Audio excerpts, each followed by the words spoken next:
Morning sa lahat. Ako ay nagluto ng pork ribs lomi. Ayan, nire-ready ko na yung aking egg noodles. Nabalian ko na yun ng tubig na init. Saka yung repolyo na lang ilalagay natin dito. Bali, ginisa ko yung aking mga gulay sa bawang at sibuyas. Habang yung buto-buto ko naman, nilaga ko lang. Nilaga ko siya na nilagyan ko ng konting sibuyas at paminta, konting asin. Ito may konting toyo. Tapos yung pampalapot natin, kamote, flour.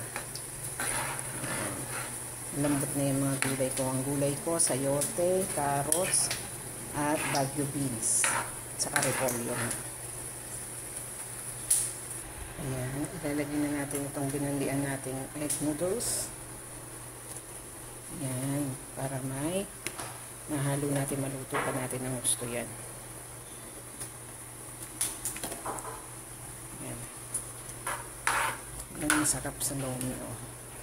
Ay, wala pala akong dahon ng sibuyas. Ayan. Pero masarap yan. Tapos may toasted garlic. Kahit hindi ko nalagyan to ng egg, pwede rin.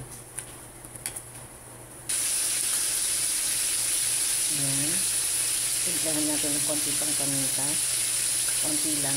Durog naman to. Ayan. Para malasa. Tapos lagyan natin ng konting sugar para pambalance ng asin, ng alat at tamis. Konti lang. Ito lang, konti lang. 1 teaspoon lang. Ayan. Tapos mix natin. Ilalagay natin yung ating repolyo. Half repolyo na. Ayan. Okay na yung lapot eh.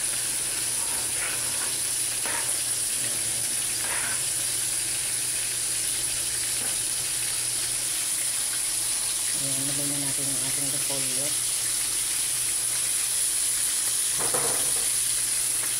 Magpiprito na lang ako ng isda. Yan, ito yung aming ulam. Lomi with fried bisugo. Oh, very healthy. Masarap na yan. Oh. Lapot na eh. Kaya kahit wala ng egg, pwede rin naman lagyan. Lalagyan ko siguro ng isang egg para kompleto talaga yung aking lomi. Nagbabati lang ako ng isang itlog. Ayan na yung ating binating itlog. Lagyan na natin. Yan sa kumukulong. Lomi natin. Mix lang natin. Ayan, para matanda. Ano ko yung sandok ko. Ayan, yung itlog niya. Maganda rin kasi yung itlog eh.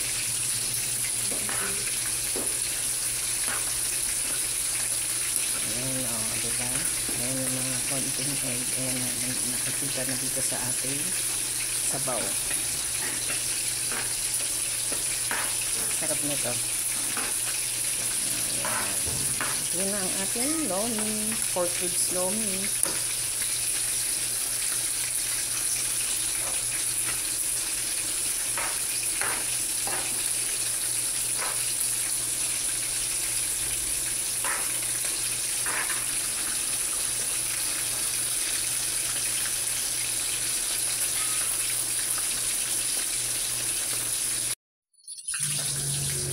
Ito na yung aking lomi.